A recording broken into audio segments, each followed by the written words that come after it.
देखो, अब टाइम बहुत कम बचा है और अब जो मैं बोलने जा रहा हूँ उसको फॉलो कर लेना, क्योंकि अब बायोलॉजी में मार्क्स बढ़ाने का सिर्फ एक ही तरीका बचा है, वो है रिवीजन और एक्यूरेसी। सच बताऊं तो अब पढ़ाई नहीं करनी है, अब आपको सिर्फ और सिर्फ रिवाइज करना है। बायोलॉजी में लास्ट मोमेंट पे सिर्फ आपको 3 काम करने होते हैं। एनसीईआरटी की रीडिंग करो जितना हो सके, लास्ट 2 दिन बचे हैं। एनसीईआरटी की लाइन बाय लाइन पढ़ने लग जाओ, एमसीक्यूज की प्रैक्टिस करो, बस यही करना है। कोई एक्स्ट्रा बुक नहीं देखनी, कोई एक्स्ट्रा नोट्स नहीं देखने, कोई एक्स्ट्रा टीचर नहीं देखना, कुछ नहीं करना। एक बात याद रखना, बायोलॉजिकल पेपर एनसीईआरटी से ही आता है और सिलेक्शन रिवीजन से होता है। सबसे बड़ी गलती क्या होती है, सब एनसीईआरटी को खोलते हैं और बस पढ़ते चले जाते हैं। ऐसा नहीं करना है। एनसीईआरटी को बुक को पढ़ने का मतलब है एक एक लाइन को पढ़ना, हर पेज पर रुकना और अपने आप से पूछना इस लाइन से क्वेश्चन कैसे बन सकता है।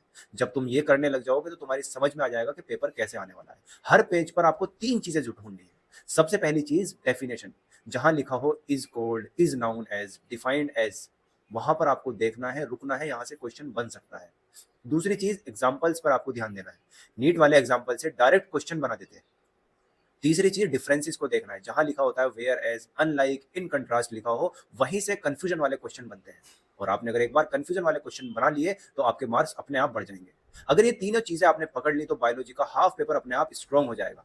एनसीईआरटी में जो टेबल्स होते हैं और जो हाईलाइटेड बॉक्सेस होते हैं वो लिटरली फ्री मार्क्स हैं। Most of the students table को स्किप कर देते हैं, डायग्राम को स्किप कर देते हैं और पेपर में वही लाइन घुमा फिरा के पूछ ली जाती है। तो लास्ट 2 दिन में आपको क्या करना है, एनसीईआरटी की टेबल्स और बॉक्सेस को इग्नोर नहीं करना है। डायग्राम को बहुत बड़ा वेपन है, डायग्राम को बिल्कुल भी नहीं छोड़ना है आपको। एनसीईआरटी के डायग्राम को देखकर जो क्वेश्चन बनते हैं वो सबसे ईजी होते हैं। तो डायग्राम के लिए सबसे इंपॉर्टेंट चीज क्या है, डायग्राम को देखो, उसके लेबलिंग करो और खुद से बोलकर लेबल्स को याद करो। ये काम मुश्किल नहीं है, लेकिन इसको करने से 20 से 30 नंबर आसानी से आपके बढ़ जाएंगे।